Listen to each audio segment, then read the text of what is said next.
प्रिय विद्यार्थियों नमस्ते। आपका आपके अपने YouTube चैनल में स्वागत है। मैं हूं डॉक्टर सत्य मुदिता स्नेही, असिस्टेंट प्रोफेसर संस्कृत। हम स्वप्न वासवदत्तम नाटक की प्रस्तावना में अब तक नाटक का सारांश पढ़ चुके हैं और प्रमुख पात्रों उदयन और वासवदत्ता का चरित्र चित्रण कर चुके हैं। आज हम इसके अन्य मुख्य पात्रों जैसे पद्मावती, योगनरायण और वसंतक, जो कि उसमें विदूषक है, उनका चरित्र चित्रण करेंगे।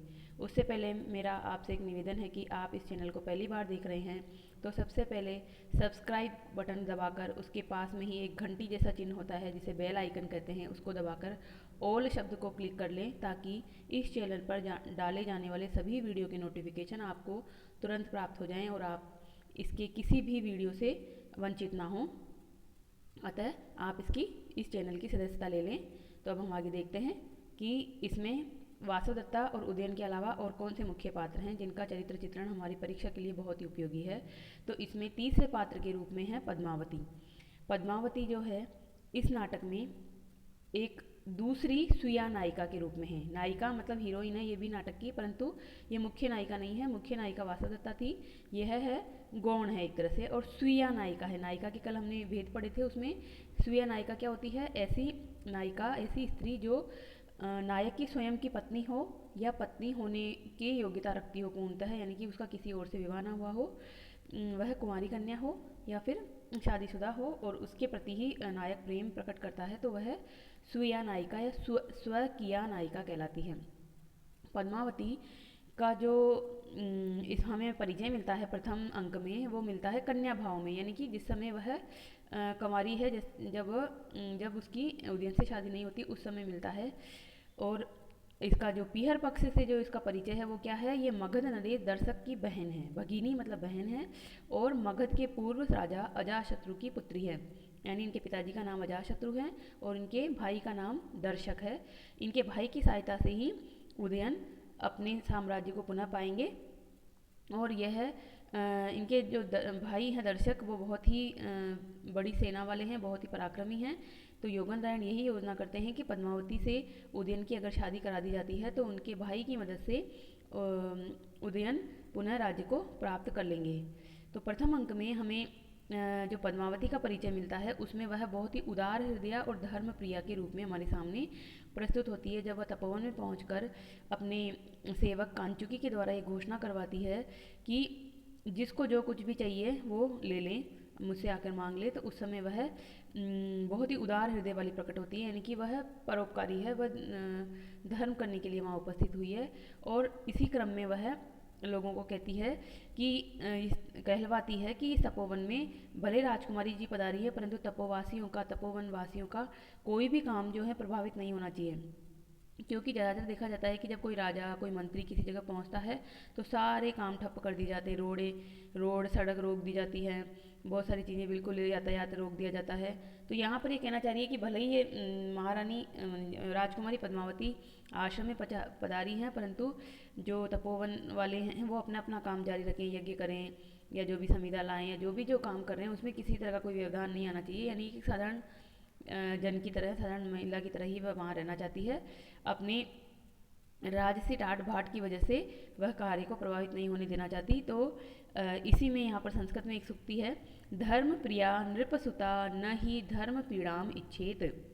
धर्म प्रिया, धर्म को चाहने वाली है, ये धर्म जिसको प्रिय है ऐसी है ये नृपसुता, ये राजा की जो पुत्री है, राजकुमारी है। नहीं धर्म पीड़ाम इच्छेत, धर्म में किसी प्रकार की पीड़ा, किसी भी प्रकार का व्यवधान ये नहीं चाहती है, इच्छा नहीं रखती है। तपस्वीषु कुलव्रतम एतद अस्याः अस्याः एतद तपस्वीषु कुलव्रतम, यह इसके कुल का व्रत ही है, यानी कि इसके कुल में सभी लोग इसी प्रकार के धर्म प्रिय हैं, धार्मिक कार्य करते हैं, वो कभी भी तपस्वियों के मार्ग में बाधा उपस्थित नहीं करते। तो ये एक तरह से कुल परंपरा का भी निर्वहन करने वाली है, ये भी हमें पता चलता है इससे। तो ये तो इनका हुआ प्रथम गुण जो हमें प्रथम अंक में ही मिलता है, धर्म प्रिया है ये। और ये बहुत ही रूपवती हैं, अत्यंत सुंदर हैं। इसके रूप की प्रशंसा स्वयं वासवदत्ता ने प्रथम अंक में किया है। और इसकी वाणी भी मधुर है, यानी कि बोलने में तो बहुत कम लोग ही अच्छे होते हैं, सुंदर भले ही होते हैं, परंतु जब वो मुंह खोलते हैं तो पता चल जाता है कि उनकी सुंदरता केवल शारीरिक है, वो वाणी से बिल्कुल भी अच्छे नहीं है। तो बहुत कम लोग ही होते हैं जिसमें वाचिक और शारीरिक दोनों प्रकार का ही सौंदर्य हो। तो यहाँ पर ये रूपवती भी हैं और वाणी भी इनकी बहुत मधुर हैं। उदयन भी उनके रूप की प्रशंसा करते हैं। और जब विदूषक से पूछा जाता है कि आपको कौन प्रिय है, वासवदत्ता प्रिय है या पद्मावती प्रिय है, तो वह भी पद्मावती के बारे में बहुत ही प्रशंसा करते हुए कहते हैं कि वह तो गुणों की एक तरह से आकर है। आकर मतलब खजाना है। सद्गुण, बहुत सारे सद्गुण उनमें भरे हैं। वह बहुत ही तरुणी हैं, दर्शनीय हैं यानी देखने योग्य हैं, अकोपना है, क्रोध से रहित है। क्रोध जो है ना मनुष्य को एक तरह से अंदर से खोखला कर देता है, जला डालता है अंदर से। तो क्रोध नहीं होना चाहिए। भगवान बुद्ध ने भी क्रोध के बारे में कहा है कि क्रोध जो है वो एक जलता हुआ अंगारा है जो हम अपने हाथ में धारण करते हैं। तो जिसने उस क्रोध को धारण किया हुआ है वह उसी को जलाता है, उसी के व्यक्तित्व की हानि करता है। तो क्रोध जो है वो अनावश्यक क्रोध नहीं होना चाहिए, क्योंकि इससे व्यक्तित्व का एक तरह से नाश हो जाता है। अहंकारा, अहंकार से रहित है वो, किसी प्रकार का उसमें कोई गर्व नहीं है। भले ही वो राजकुमारी है, इतने बड़े महाराज दर्शक की बहन है, मगध नरेश जो अजातशत्रु उनकी पुत्री है, परंतु उसमें किसी प्रकार का कोई अहंकार नहीं है। मधुर वाक, बहुत ही मधुर वाणी वाली है वो। दाक्षिण्या, दाक्षिण्या यानी उदार हृदय वाली है, उदार मन वाली है, क्योंकि वह दया दक्षिणा भी करती है, दान धर्म भी करती है और उदयन के प्रति भी उनके बहुत ही अच्छे भाव हैं। अपने पति के लिए उसके हृदय में अपार एवं शाश्वत प्रेम है। जब उदयन के बारे में वो सुनती है कि उदयन इस प्रकार के राजा हैं कि उन्होंने वासवदत्ता के प्रेम के वशीभूत होकर जब वासवदत्ता की मरने का समाचार मिला तो वह उनके लिए प्राणों को भी त्याग करने के लिए तत्पर हो गए। तो ऐसा सोचकर, इतना सोचने मात्र से ही वह उदयन को चाहने लगती है कि इस तरह का जो व्यक्ति है वो पत्नी के मरने के बाद भी उससे इतना प्रेम करता है, तो वह उसके जीवित रहते उसे कितना प्रेम करेगा। तो इस प्रकार से उसे किसी के गुणों किसी के गुणों को सुनकर ही उनसे प्रेम हो जाता है और वो प्रेम उनका शाश्वत बना रहता है। वह अपने पति में किसी भी प्रकार का दोष देखना अथवा सुनना नहीं चाहती है। वह स्वयं कष्ट उठाकर भी अपने पति को सदैव सुखी देखने का यत्न करती रहती है। चेटी एक बार जब उदयन को पद्मावती की अपेक्षा वासवदत्ता पर अधिक प्रेम प्रकट करने के कारण अदाक्षिण्य कह देती है, तो वह तुरंत चेटी को रोकते हुए कहती है, चेटी मतलब दासी, दासी एक बार बातचीत के क्रम में कहती है कि जो उदयन है वो तो वासवदत्ता को ही यदि चाहते हैं, अभी भी जब वो मर चुकी है तब भी वो आपको तो कम ही चाहते हैं। इस प्रकार से जब वो कहती है तो वापस उसकी बात का वो कितना अच्छा उत्तर देती है। हला माँ एवं स दाक्षिण्य एव आर्यपुत्र है, यह इदानीम अपि आर्याया वासवदत्ताया गुणान स्मरति। हला का मतलब होता है सखी। हे सखी, माँ एवं, माँ मतलब मत बोलो मत बोलो, इस प्रकार से मत बोलो। स दाक्षिण्य एव आर्यपुत्र, आर्यपुत्र तो उदारता से युक्त ही हैं, बड़े दिल वाले ही हैं।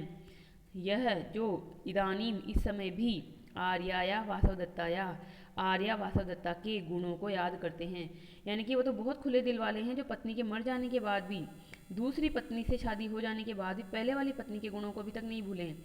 नहीं तो ज़्यादातर सामान्य मनुष्य क्या होता है कि पहले वाली पत्नी मर गई, दूसरी से शादी हो गई, पहले वाली को पूर्णतः भूल जाते हैं और दूसरे वाली के ही प्रेम में जो हैं वो पागल हो जाते हैं। तो इस प्रकार से वो कहती है कि नहीं नहीं, वो तो बहुत गुण वाले हैं कि अभी तक भी उसको नहीं भुला पाए हैं। इस प्रकार पद्मावती जो हैं वो उदयन में जो दूसरे लोग बुराई दिखाना चाहते हैं उसमें भी वो अच्छाई देखती हैं, यानी कि वो नकारात्मकता में सकारात्मकता देखने का गुण रखती हैं। यानी कि जैसे कुछ लोग कहते हैं कि गिलास आधा खाली है, तो पद्मावती उसको कहेगी कि नहीं वो आधा भरा है, यानी सकारात्मकता से युक्त है वो। अब देखते हैं, पद्मावती उदार मना एवं बड़ों का सम्मान करने वाली है, बहुत ही उदार मन है और बड़ों का भी वो सम्मान करती है। वन में जिस किसी को उसका अभिष्ट पूरा करने की वो घोषणा करवाती हैं। प्रथम अंक में ही तपोवन में जब वो पहुँचती है तो कहती है कि मैं घोषणा करवाती है कि महारानी पद्मावती सभी की इच्छा पूरी करेगी, जो कोई चाहता है वो उनसे आके मांग ले। वासवदत्ता को न्यास के रूप में रखकर वह उसके पति जैसा व्यवहार करती है वो बहुत ही प्रशंसनीय है। न्यास मतलब धरोहर, धरोहर के रूप में अपने पास रखती है। वो रखी तो उसके पास एक तरह से सेविका के रूप में ही है, दासी के रूप में ही है, परंतु वो उसको सखी जैसा मानती है और हमेशा उसको आर्या शब्द से संबोधित करती है। आर्या मतलब श्रेष्ठ गुणों वाली महिला। विवाह के उपरांत अपनी सौत वासवदत्ता के प्रति उदयन का प्रेम देखकर वह न दुखी होती है और न ही ईर्ष्या करती है। अब देखो, विवाह हो गया पद्मावती का उदयन से, तो उदयन तो अपनी पहले वाली पत्नी के प्रति अभी भी प्रेम प्रकट करते हैं। तो ये देखकर उसे कोई दुख नहीं होता, वह कोई ईर्ष्या नहीं करती, बल्कि वह समझती है कि उदयन वासुदेवता को नहीं भुला पा रहे हैं और अभी तक भी उनके गुणों को याद करते हैं, तो उसमें भी वो अच्छा ही देखती है। प्रत्युत वासुदेवता के प्रति आदर का भाव रखते हुए जब भी उसका नाम लेती है तो उसके नाम से पूर्व आर्या शब्द का व्यवहार करती है, यानी कि उसकी वाणी में भी कभी भी वासुदेवता के प्रति कोई तिरस्कार वाला भाव नहीं निकला, बल्कि वह हमेशा उनको सम्मानपूर्वक आर्या शब्द से कहती है। वह वासुदेवता के माता पिता का अपने अभिभावकों जैसा सम्मान करती है।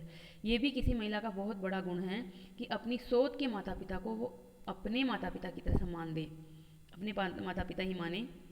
चित्रफलक में अवंतिका के समान वासुदेवता का रूप देखकर वह वासुदेवता के जीवित होने के विचार से गदगद हो जाती है। अब देखिए लास्ट के अंक में जो इसमें छठा अंक, उसमें जब वासुदेवता की धाई और एक सेवक जो चित्रफलक यानी कि चित्र लेकर आते हैं, उसमें वासुदेवता को देखती है और कहती है कि इसी प्रकार के रूप वाली स्त्री तो मेरे जो हैं महल में भी रहती है। तो वह पता चलता है उसे कि ये तो वासुदेवता ही है, तो उसके विचार से वो बहुत ही खुश होती है, गदगद होती है। उसके मन में ये विचार नहीं आता कि मेरी सोच जीवित है और ये तो मेरा जो है एक तरह से मेरा पद वापस ले लेगी या मेरा प्रेम को कम कर देगी, मेरे पति के प्रति प्रेम को कम कर देगी, इस तरह का भाव उसमें बिल्कुल नहीं आता और वो बिल्कुल गदगद होती है। फिर वासुदेवता के प्रकट होने पर वह अपनी ईर्ष्या शून्यता एवं सहज स्नेह का परिचय देते हुए उसके पैरों पर गिरकर क्षमा मांगते हुए कहती है, आर्ये सखी जन समुदाचारेण अतिक्रांत समुदाचार तत्शीर्षेण प्रसादयामी। अब क्या होता है कि पता चल जाता है कि तो वासुदेवता है, यानी कि उदयन की पूर्व पत्नी है और जो कि इससे बड़ी थी, उम्र में भी राजमहिषी थी। तो इसे बहुत ही अपने आप पे मतलब क्रोध आता है कि मैंने कैसे उनके प्रति व्यवहार किया, पर ये तो अनजाने में किया। पर उस अनजाने में किए हुए व्यवहार के प्रति भी वो बहुत ही माफ़ी मांगते हुए वासुदेवता के पैरों में गिर जाती है, अपने सिर को उस पर झुकाते हुए कहती है कि हे आर्ये, हे देवी, आपके प्रति मैंने सखी जन समुदाचारण, सखी जन के प्रति जैसा व्यवहार करते हैं उसकी वजह से अतिक्रांत है समुदाचार है, समुदाचार यानी अच्छे आचरण का उल्लंघन कर दिया। क्योंकि सखी के साथ क्या करते हैं, जैसे हमारी कोई सखी होती है, कोई फ्रेंड होती है, तो हम उसके साथ बहुत ही सहज होते हैं, हम बातचीत भी करते हैं, हंसी मजाक भी करते हैं, कुछ भी बोल देते हैं। तो ये भी इसको सखी मानती थी। अगर इसे पता होता कि ये तो इससे बड़ी हैं और ये राजमहिषी हैं, तो कभी भी उस तरह से नहीं बोलती है, बहुत ही सम्मानपूर्वक बोलती। तो ये कहती है कि मैंने आपको सखी माना और सखी मान के मैंने कुछ अपने आचरण का उल्लंघन कर दिया, तो उसके लिए मुझे माफ़ करें। तत्शीर्षेण प्रसादयामी, तो सिर से यानी कि सिर झुकाकर मैं आपको प्रसन्न करने की कोशिश करती हूँ, यानी क्षमा मांगती हूँ, आप मेरे पे प्रसन्न होइए और मुझे माफ़ कर दीजिए। इस प्रकार इतने सारे गुणों को अगर हम देखें तो संक्षेप में पद्मावती का चरित्र एक निष्कलंक, निष्कलुष एवं आदर्श नारी के रूप में है। इस 21वीं शताब्दी के नारी जगत में कदापि सी कोई उसकी समता कर सके, यानी कि आज की महिलाओं से हम तुलना करें, आज के नारी जगत में तुलना करें, तो इस प्रकार की महिला हमें बहुत ही कम मिलेगी, जैसा कि पद्मावती का चरित्र चित्रण भास ने आज से लगभग 2500 साल पहले चित्रित किया है। तो एक आदर्श नारी के रूप में है। इस प्रकार परीक्षा की दृष्टि से उदयन, वासुदेवता और पद्मावती, ये 3 चरित्र चित्रण आपके लिए बहुत इंपॉर्टेंट है। इनको आप कॉपी में नोट करेंगे और इसको परीक्षा की दृष्टि से इम्पोर्टेंट उस पर नोट कर दीजिएगा कि ये बहुत इंपॉर्टेंट है और इसको तैयार कीजिएगा परीक्षा के लिए। अब देखेंगे हम इसके अगले पात्र योगेंद्र रायण का चरित्र चित्रण। योगेंद्र रायण जो कि इस एक तरह से नाटक के मुख्य कर्ता धर्ता हैं, उन्होंने ही पूरा प्लान बनाया है और उस प्लान के अनुसार वह अपने राजा जो वत्सराज उदयन हैं उनको उनका साम्राज्य, खोया हुआ साम्राज्य पुनः प्राप्त करवाते हैं और साम्राज्य का विस्तार भी करवाते हैं। तो देखिए, यह वत्सराज उदयन के मंत्री हैं एवं राजनीति में चाणक्य तुल्य दूरदर्शी हैं। चाणक्य आपको पता है कि अर्थशास्त्र के लेखक हैं चाणक्य, और उन्होंने उस अर्थशास्त्र में राजनीति के सिद्धांतों को लिखा है। और चाणक्य की वजह से ही जो चंद्रगुप्त मौर्य था उसको मिला था साम्राज्य मगध का। तो दूरदर्शिता यानी आगे की पूरी स्थिति देख सकने की क्षमता कि किस तरह से आगे प्लान बनाया और उसको सफल भी किया। तो इस प्रकार से ये बहुत ही आदर्श मंत्री हैं और चाणक्य के समान दूरदर्शी हैं। इनके दर्शन नाटक में केवल प्रथम और अंतिम अंक में होते हैं। पंचम की जगह यहाँ अंतिम कर लीजिएगा, अंतिम अंक यानी षष्ठम अंक में होते हैं। तथापि वह नाटक का एक महत्वपूर्ण पात्र है। वह संपूर्ण घटनाओं का सूत्रधार है तथा अपनी समर्थ भुजाओं एवं बुद्धि बल पर सारे घटना चक्रों को उठाए हुए हैं। सिर्फ पहले अंक में यानी शुरुआत में और अंतिम अंक में यानी 6वें अंक में आए हैं, परंतु पूरी कहानी इन्होंने बुनी है, इन्हीं के चारों तरफ टिकी हुई है। सारी क्रियाओं के सूत्रधार यही हैं, इन्हीं की भुजाओं पे और बुद्धि बल पे, यानी कि ये बुद्धि तो इनकी बहुत तेज है, ये उसी से इन्होंने प्लान बनाया और साथ में ये अच्छे योद्धा भी हैं। वह एक पूर्ण स्वामी भक्त मंत्री हैं। स्वामी भक्ति उसमें पूर्णतः भरी हुई है। स्वामी भक्ति यानी स्वामी के प्रति भक्ति, इस तरह की भक्ति की स्वामी से कुछ बताए बिना भी उनके लिए मतलब उपकारी योजना बनाई उन्होंने और साम्राज्य को पुनः वापस प्राप्त करवाया। अपने स्वामी तथा राज्य के हित के लिए वह सर्वस्व त्याग कर सकता है। देखो यहाँ पर है ना, एक और बात है कि हमें जो स्वामी भक्ति है वो व्यक्ति के प्रति नहीं करनी चाहिए, बल्कि पद के प्रति करनी चाहिए, सिंहासन के प्रति करनी चाहिए। वह उदयन के प्रति नहीं है वफादार, वो उस राज्य के प्रति है, राज्य के हित के लिए वो सर्वस्व त्याग कर सकते हैं, क्योंकि उन्हें पता है कि जो शत्रु है आरुणी, वह आक्रमण करते करते अब इतना आगे बढ़ गया है कि केवल राजधानी तक ही उनका साम्राज्य रह गया है उदयन का। तो इस प्रकार से तो जनता तक वो पहुंच जाएगा और जनता में जब युद्ध की स्थिति उत्पन्न हो जाएगी तो बहुत ही मतलब वो होगा, अत्याचार होगा जनता पर, क्योंकि युद्ध के समय में जनता पर तरह तरह के अत्याचार किए जाते हैं, उन्हें लूटा जाता है, महिलाओं के साथ बलात्कार किया जाता है, छोटे स्त्री पुरुषों को भी नहीं छोड़ा जाता है। तो उन्हें पता है कि उस आरुणी नाम के जो निर्दयी शत्रु है उसको वहीं रोकना चाहिए, तो राज्य के हित के लिए वो सब कुछ त्याग करते हैं। केवल राजा उदयन के लिए नहीं करते हैं वो, बल्कि वह जानते हैं कि मेरा यह कर्तव्य है कि मैं राज्य के हित में कुछ कदम उठाऊं। तो यहाँ पर यही भाव है कि राजा तो बदलते रहते हैं परंतु राज्य स्थिर रहता है, तो राज्य के लिए हमें कुछ करना चाहिए। इसी तरह से अपने संदर्भ में देखें कि हमें पदों की भक्ति नहीं करनी चाहिए, व्यक्तियों की भक्ति नहीं करनी चाहिए, पद की गरिमा का सम्मान करना चाहिए, पद के प्रति अपनी भक्ति रखनी चाहिए। स्वामी के हित संपादन हेतु वह प्रारंभ से लेकर अंत तक अनेक प्रकार की आपत्तियों को सहन करते हैं। अनेक प्रकार की विपदाएं आती हैं उनके ऊपर भी, उनके प्राण भी जा सकते हैं, कई बार ऐसी स्थिति आती हैं। राजा ने 6ठे अंक में उनकी योग्यता के अनुरूप ही उनकी प्रशंसा की है। अब लास्ट 6ठे अंक में राजा ने उनकी योग्यता का प्रशंसा करते हुए एक श्लोक पढ़ा है। मिथ्योन्मादैश्च युद्धैश्च शास्त्रदृष्टैश्च मंत्रितैः भवति यत्नैः खलु वयं मज्यमाना समुद्रता। भवति यत्नैः आपके यत्नों के द्वारा, खलु निश्चित रूप से, वयम हम सब लोग, मज्यमाना डूबते हुए, समुद्रता उभार लिए गए। ये जो नीचे वाली लाइन है ये इसमें इसका एक तरह से इनका कार्य है कि आपके आपके अकेले के प्रयत्नों से हम सब लोग, पूरा साम्राज्य, मैं और सब कुछ डूब रहे थे, जो कि बिल्कुल नाश होने की कगार पे थे, वो उठा लिए गए हैं।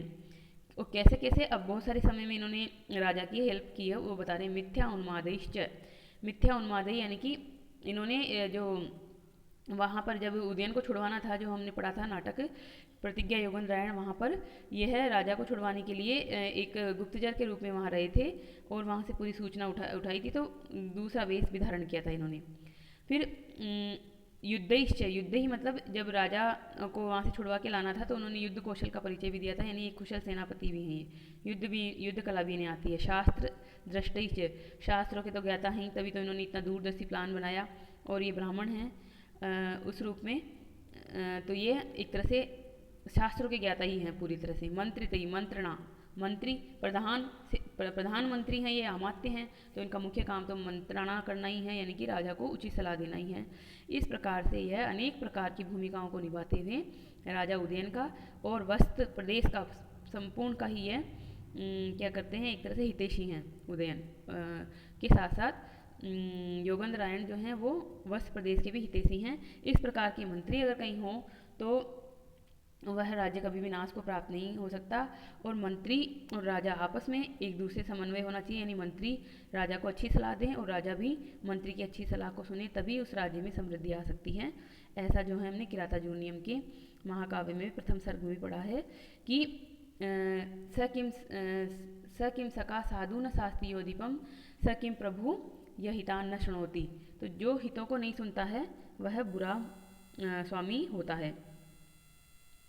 योगेंद्रायण स्वयं गुणी हैं तथा दूसरों के गुणों के भी ग्राहक हैं, यानी कि गुण हैं, खुद में खुद सारे गुण हैं और दूसरे के गुणों के भी ग्राहक हैं, क्योंकि ये गुण बहुत कम लोगों में होता है कि वो दूसरे के गुणों को भी उतना ही महत्व दें जितने वह अपने गुणों के बारे में चाहते हैं कि हमारे गुणों को महत्व मिले।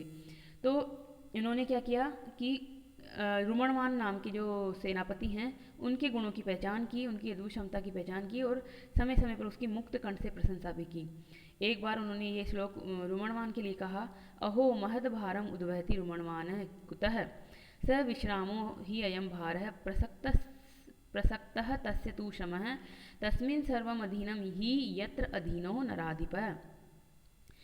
रुमणवान के लिए कह रहे हैं कि रुमणवान तो अभी तक भी बहुत बड़े भार का वहन कर रहे हैं, क्योंकि स विश्रामो ही अयम भार है।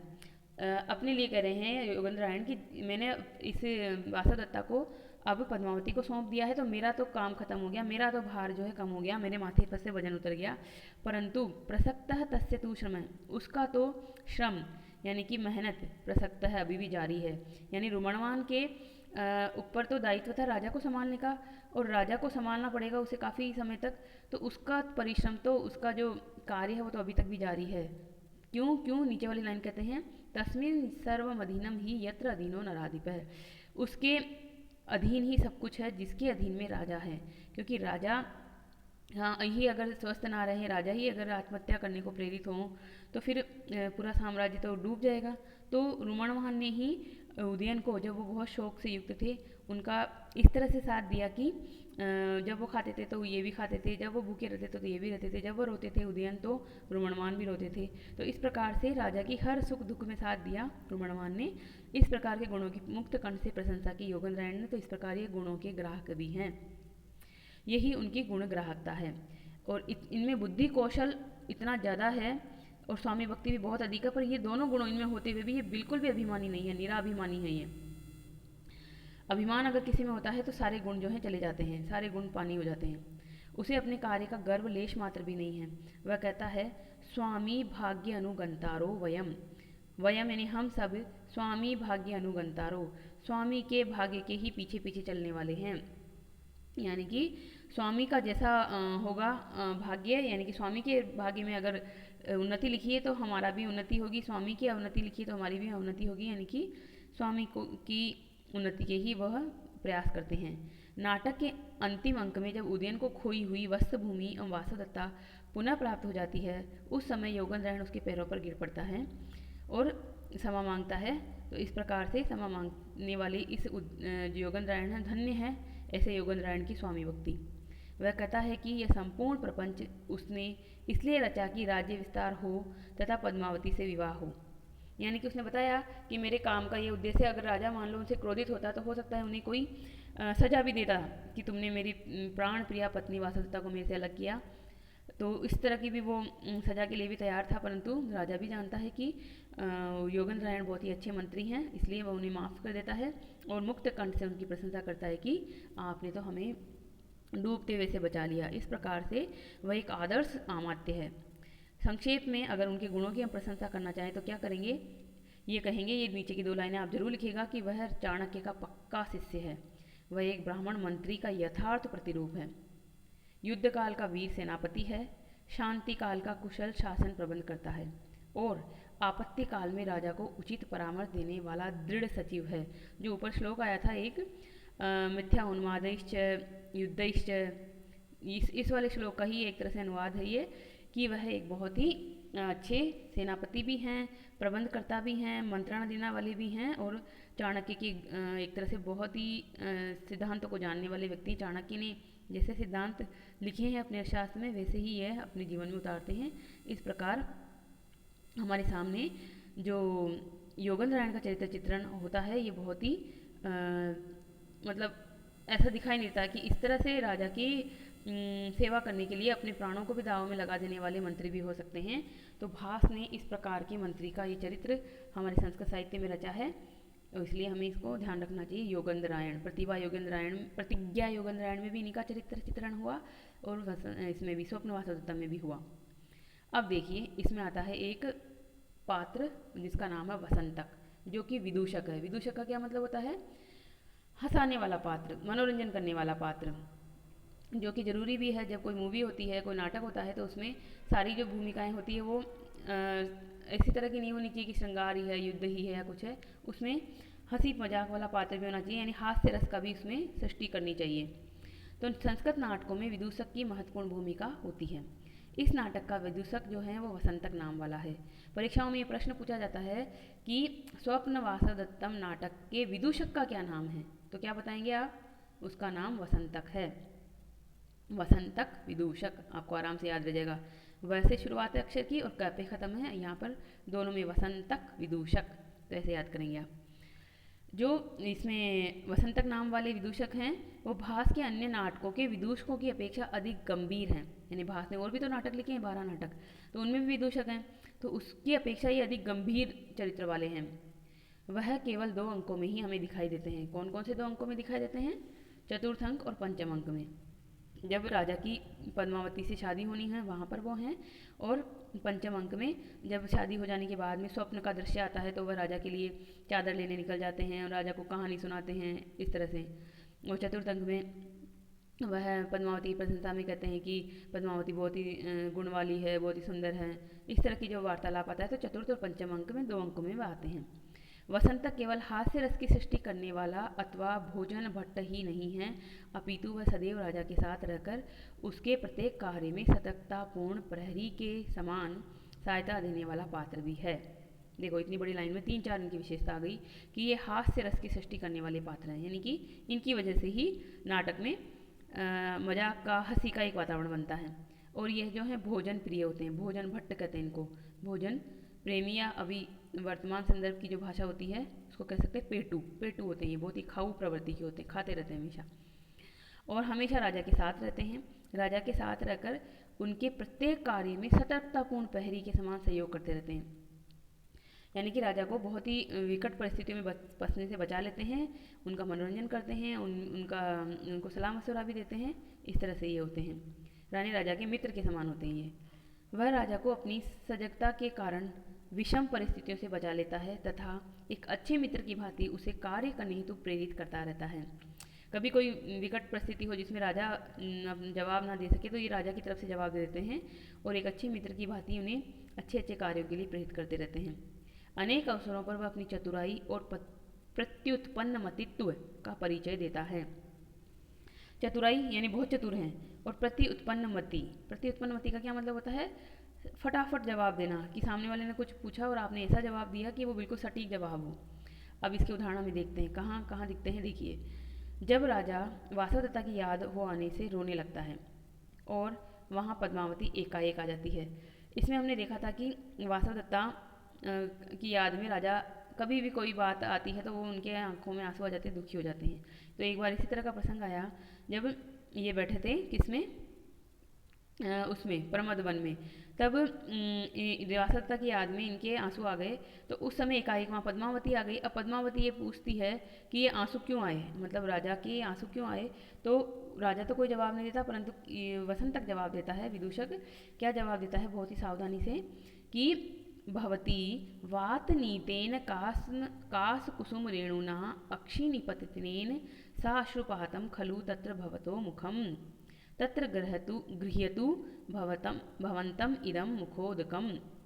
भवती यानी हे देवी, भवती शब्द क्या होता है? देवी के अर्थ में आता है। हे देवी, वात नीतेन वायु के द्वारा लाए गए, वात यानी वायु, नीतेन यानी लाए गए, कास कुसुम रेणुना, कास कुसुम, कास नाम का एक कुसुम यानी पुष्प होता है, उसकी रेणु यानी पराग के, अक्षिनिपततेन आँखों में गिर जाने की वजह से, साश्रुपातम आँखों से युक्त हो गया है, खलु निश्चित रूप से, तत्र भवतः मुखम इन देव का मुख, तत्र भवतः क्या होता है? संबोधन होता है, यानी इन राजा का, इन देव का मुख जो है वो आंसुओं से युक्त हो गया, यानी कि कुछ उड़ता हुआ आया छोटा सा कण फूल का पराग और इनकी आंखों में गिर गया। तो वो जो आंखों में गिरा तो इनकी आंखों में पानी सा आ गया, यानी कि ये छुपा लिया उसने, वसंतक ने, कि ये पद्मावती, ये वासवदत्ता की याद में रो रहे थे, बल्कि कह दिया कि कुछ आंख में गिर गया और आंखों से पानी आ गया। तत्र गृह्यतु भवतम इदम मुखोदकम। अब जो वसंतक था वो मुख धोने के लिए जल लेकर आया था, तो जल लेकर आया था, उसके हाथ में वो जली है, वो जल उसको पकड़ा देता है पद्मावती को, कहता है कि चलो आप इस जल को ग्रहण करो और अब आप ही इनका मुख धुलवा दीजिए, क्योंकि इनकी आंखों में तो जो था क्या था, ये गिर गया, कास कुसुम का एक कण गिर गया, फूल का एक कण गिर गया और आंखों में आंसू आ गया। पुनः यही विदूषक राजा को प्रणय संकट से बचा लेता है। वह राजा को स्मरण दिलाकर कि आपको मगध मगधेश्वर के साथ स्वागत समारोह में चलना है, आप शीघ्र प्रस्थान कीजिए। और ऐसा कहकर वहाँ से हटा देता उसे। बाद में पद्मावती उनसे और कुछ पूछती है आगे, उससे पहले ये कहते हैं कि चलो चलो, आपको तो मगध नरेश ने बुलाया है, वहाँ स्वागत समारोह में आपको शामिल होना है, तो वहाँ चलते हैं। इस प्रकार जो है ये निकल जाते हैं और पद्मावती की ओर आगे के सवालों से बच जाते हैं। अब विदूषक जो हैं वो पेटू अवश्य हैं, परंतु वह भोजन करते समय सदा ध्यान रखते हैं कि कहीं उन्हें अजीर्ण ना हो जाए। अजीर्ण मतलब अपच ना हो जाए। ऐसा नहीं हो कि इतना खाएं कि पचा ही नहीं पाए भोजन और पेट खराब हो जाए। उनका ज्ञान बहुत ही सीमित है। वह अपने मित्र उदयन का मन बहलाने के लिए कहानी तो सुनाता है, परंतु उसे पता नहीं है कि ब्रह्मदत्त नाम नगर का है कि व्यक्ति का है। यानी वो कहानी सुनाते हुए क्या कहते हैं कि एक बार ब्रह्मदत्त नगर का नाम का एक नगर था, ब्रह्मदत्त नाम का नगर था। तो ब्रह्मदत्त नाम का नगर नहीं होता, बल्कि ब्रह्मदत्त तो व्यक्ति का नाम होता है। और नगरी का नाम बताता है कि वो काम्पिल्य नाम की नगरी थी या अमुक नाम की नगरी थी। तो वो उल्टा पुल्टा कर देता है। उसे ज्ञान ही नहीं है कि ब्रह्मदत्त तो व्यक्ति का नाम होता है, नगर का नाम नहीं होता। तो उसका ज्ञान बहुत ही सीमित है। वह राजा का बहुत ही विश्वस्त व्यक्ति है, विश्वास पात्र है। वह राजा के दुख में दुखी तथा सुख में सुखी होता है। सुख के अवसर पर स्वयं भी सुखी अपने आप को समझता है। इस प्रकार राजा का भी उस पर अटूट विश्वास है। यानी कि कोई आप पर विश्वास करे और किसी पर आप विश्वास करें, दोनों तरफा द्वितरफा पर संबंध होता है, तो ये बहुत ही अच्छा संबंध होता है। तो राजा का बहुत ही विश्वस्त ये एक तरह से मित्र है, सेवक है। पूरे नाटक की दृष्टि से ये नाटक में हास्य रस का सृजन करने वाला पात्र है और राजा की दृष्टि से उसका एक तरह से सहयोगी मित्र है। तो इस प्रकार से आज हमने पढ़े हमारे श्लोक, जो श्लोक नहीं, जो चरित्र चित्रण करने वाले हमने जानकारियाँ पढ़ी। तो इसमें हमने किस किस का चरित्र चित्रण आज किया? आज हमने किया महारानी पद्मावती का चरित्र चित्रण, योगेंद्रायन का चरित्र चित्रण और वसंतक विदूषक का चरित्र चित्रण। कल के वीडियो में हमने किया था उदयन और वासवदत्ता का चरित्र चित्रण। ये दोनों वीडियो आपकी परीक्षा की दृष्टि से बहुत उपयोगी हैं। आप इनको देखें बार बार और कॉपी में नोट कर लें, जितना भी आपको स्क्रीन पर दिखाई दे रहा है मैटर उतना। और वीडियो अगर आपको अच्छा लगे तो इसको लाइक कर दीजिए, शेयर कर दीजिए, फॉरवर्ड कर दीजिए। और अगर चैनल पर पहली बार आए हैं तो सब्सक्राइब बटन को दबाकर बेल आइकन को दबा लीजिए, ताकि सभी वीडियो के नोटिफिकेशन आपको मिलते रहें। और किसी भी तरह का आपका कोई सुझाव हो तो यूट्यूब पर कमेंट बॉक्स में अवश्य लिखें। हम आपके अमूल्य सुझावों का स्वागत करते हैं और उसके अनुसार निरंतर सुधार की कोशिश करते हैं। धन्यवाद। कल फिर मिलेंगे, तब तक के लिए खुश रहिए, स्वस्थ रहिए, मस्त रहिए, पढ़ते रहिए।